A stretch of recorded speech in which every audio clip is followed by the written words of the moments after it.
the statement, Luke was a companion of Paul who carefully recorded some of the history of Jesus. Would you agree with that? Is that kind of what you've been taught? Is that your understanding that Luke was, he's a physician and he was a companion of Paul? Now, I hear a lot of pastors and apologists just really praise the author of Luke, who we, by the way, don't know was Luke. Luke was a companion of Paul who carefully recorded some of the history of Jesus. I think on this one, a lot of Christians would say strongly agree. But what do professionals say about Luke, the Gospel of Luke? First of all, a lot of people say that Luke was great because he interviewed eyewitnesses. I actually hear Christians say that. But if you look at Luke chapter 1, it doesn't say that he interviewed any eyewitnesses, that he drew up an account as they were handed down to us. So the authors basically say, and this could be actually just oral traditions, it could be other texts, we don't know. But nowhere here does it say he actually interviewed anybody who saw Jesus with their own eyes. Another quote from Oxford Annotated Bible. However, the Ox points out that the author was probably, this is the author of Luke, probably someone from the Pauline mission area who a generation or so after Paul addressed issues facing Christians who found themselves in circumstances different from those addressed by Paul himself. Hence, we once more have an anonymous author who was distanced from the various traditions and stories that he later compiled as a non-eyewitness. Now, some people say that the we passages in the book of Acts show that, oh no, these are eyewitnesses because it says we, we did this, we did that. This is William Campbell in the we passages in the Acts of the Apostles. I'll start in the middle here. More important, the fact that Acts provides no information, and indeed by writing anonymously and constructing an anonymous observer, actually withholds information about a putative historical eyewitness, suggests that the first person plural in Acts has to do with the narrative, not with historical eyewitnessing. This is Randall Helms in Who Wrote the Gospels, page 2. Now, it says in Acts 12:12 that whoever wrote the book of Acts talks about Mark, apparently, supposedly, the Mark who wrote the Gospel of Mark. But he doesn't put the dots together. So let's read the quote. So the author of Luke Acts not only knew about John Mark of Jerusalem, the personal associate of Peter and Paul, but also possessed a copy of what we call the Gospel of Mark, copying some 300 of its verses into the Gospel of Luke, and never once thought to link the two, John Mark and the Gospel of Mark, together. Like he could have said, oh, by the way, this John Mark in Acts 12:12, this is the one who I got a lot of my information from when I wrote the Gospel of Luke. The reason is simple. The connecting of the anonymous Gospel of Mark with John Mark of Jerusalem is a 2nd century guess on that had not been made in Luke's time. So we have like a pattern of, within all the Gospels, of them being anonymous.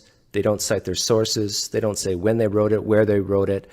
Now, I've heard the rebuttal, well, you shouldn't expect that for that time that in history. Like in the 1st century, people didn't write like that. Well, that's not true. Here's Dionysius writing, stating specific names of where he got his information from, when he wrote it. He even critiques some of his sources and so forth. And he quotes Luke here in chapter 1, verses 1 through 4, where Luke lays out his introduction. Excuse me. He points out that nowhere in here does it say that Luke interviewed eyewitnesses. It says, many have undertaken to draw up an account of the things that have been fulfilled among us, just as they were handed down to us. And kind of the way he approaches that idea of being handed down was it was like passed down, several steps removed.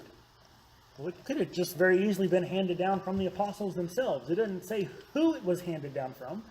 Kind of the assumption that it's generations later is, again, it's an assumption. Speculation is being built in. So he says, nowhere does it say that Luke interviewed eyewitnesses. Well, okay. So he didn't interview eyewitnesses, but he had other accounts and other records. also nowhere does it say that he didn't. It says the information was handed down to him. Well, maybe that was handed down from an apostle or eyewitnesses themselves. You don't have to assume that it means he did not speak with the eyewitnesses. And if he actually is a traveling companion of Paul, which the evidence claims he is, if he actually is a traveling companion of Paul, then he would have had access to other witnesses.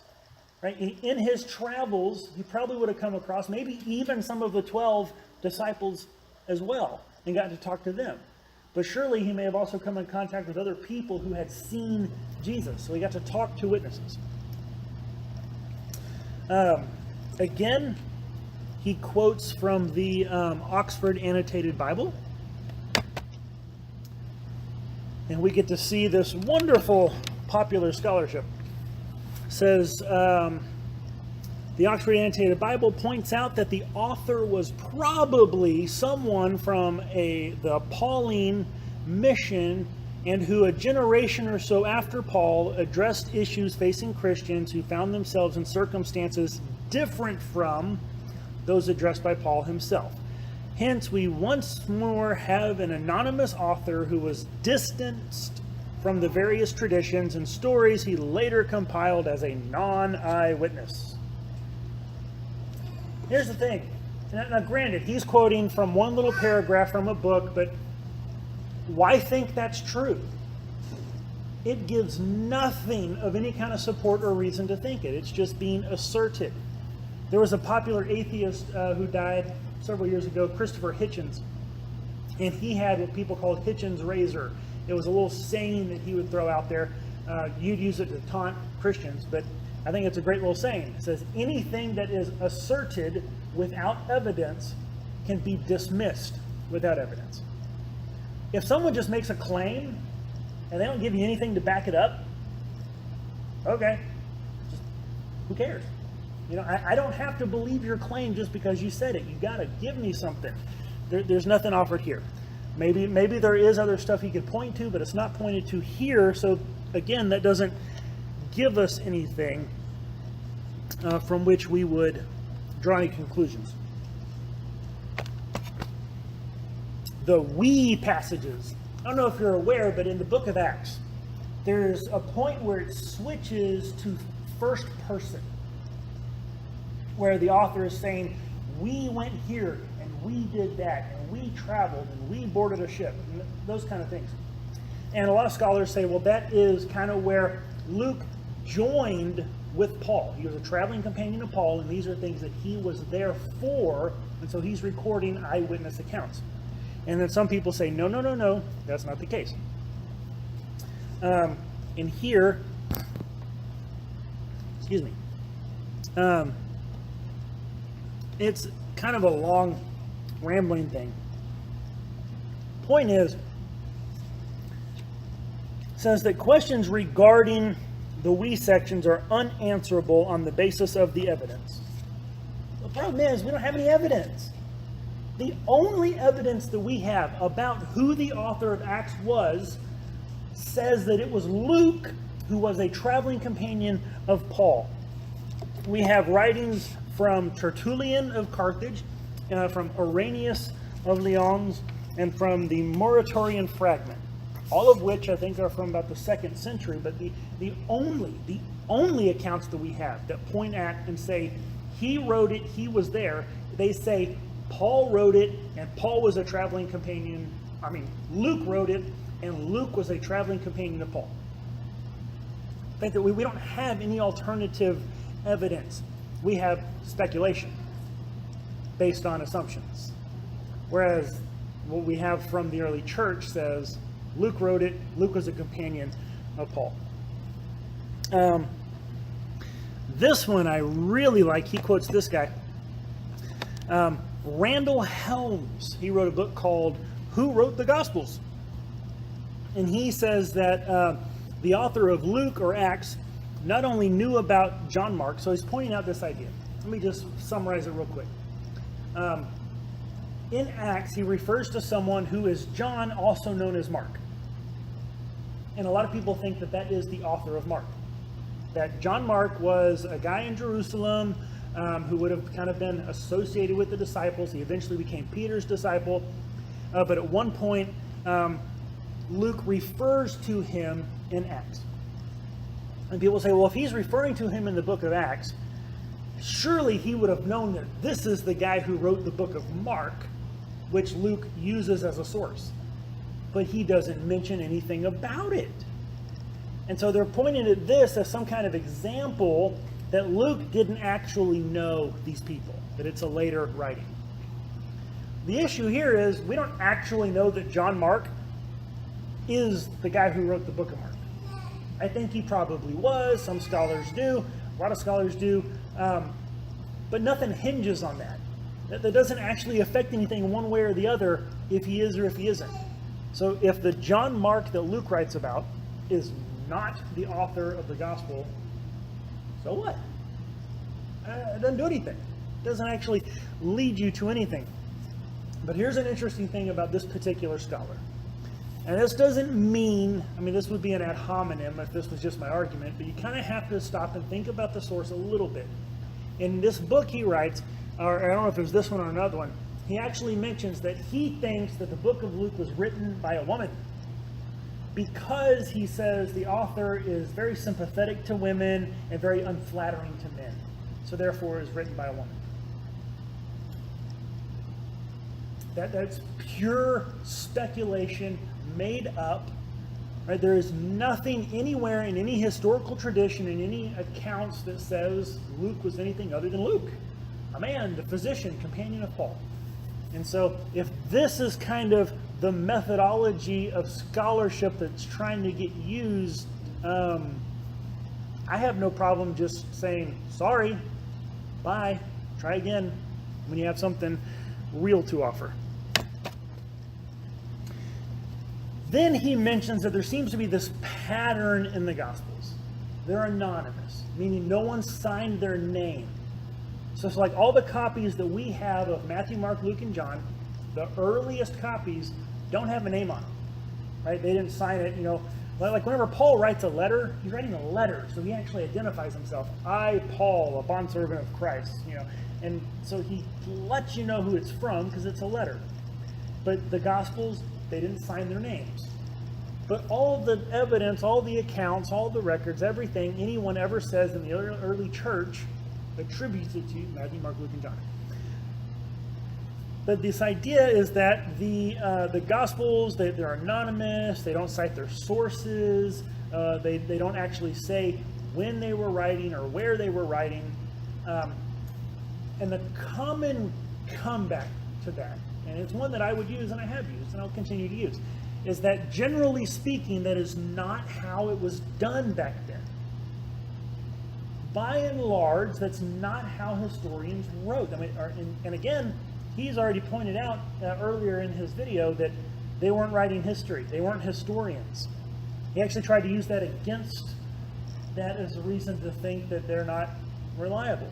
Well, okay, you've already admitted they're not historians trying to write strict history, so they don't cite their sources, so they don't name who or where they're writing and when. They're not historians. We've already admitted to that. Okay, so that shouldn't surprise anybody. But he gives this example. I'm not going to bother trying to read it. It's from a historian called Dionysius, who he actually does go into some detail about who he studied with, where he studied, where he was when he wrote, the sources he used, right? So he actually goes into a lot of detail about this kind of stuff. But we have no reason to think that this is representative of the way all historians and writers back then were doing things. He could be the exception, not the rule. And indeed, as far as my understanding is of ancient history practices, he would be the exception. Some historians were very careful and precise and specific. Other historians weren't. And by and large, we cannot take our 21st century idea of how these things should be done and push them back on a 2,000-year-old document. There's not really any issue here. Now some of this is kind of interesting to make you go, okay, I'd like to look at that more. But nothing that is offered in any of this presentation, in this video, which I would encourage you, it'll be posted, you can go watch. that none of it rises to a point that you should have any kind of anxiety or doubt over the claims of the Bible, whether or not the scriptures are true, whether or not they're eyewitnesses, or whether or not Luke was a companion of Paul. That nothing he has presented should give anyone any kind of pause or anxiety or doubt over these things. Because the actual evidence we have, the actual writings that we have from early church fathers pointing to the Gospels, hold to the idea that they were written by Matthew, Mark, Luke, and John. And I think all the evidence points to an early writing, once you kind of get rid of the whole secularist, skeptic mindset that says prophecy and miracles, aren't real. If you're not imposing that, if you're not kind of bringing that into the process, everything lines up kind of nice that the Bible is written early by eyewitnesses. So, thoughts, questions, comments? I would think that they were writing this stuff down as they went. Think they'd be writing it down as they went? I do. I'm sure they probably were. And one thing I've always thought was funny is whenever people say, well, they wrote decades later. How well do you remember something you did 10, 20, 30 years ago? Well, not very, but if you're talking about it and teaching it over and over and over and over again for 20 or 30 years, I think you're going to remember it. So even if they didn't actually write it down, because it was an oral culture, that's something we kind of lose sight of. Remember we had a Q&A and Patrick talked about it a little bit. They were an oral culture. They memorized things because most of them were illiterate. And so they actually had to learn, and they would remember things to a point that I think we would just be astonished. Because that's just how their lives went. Right? And so they may have been writing down some, they may have been taking notes and passing things around. And, I'm sure whenever the apostles would get together, they'd sit around and talk about, you remember that time that Jesus did whatever? And they'd sit and talk about it. And so it's just always being rehashed. It's what they're teaching. It's what they're talking about. They're going to retain this information, so even if they wrote it down later, it's still like fresh and forefront in their minds, plus the Holy Spirit was helping them out too.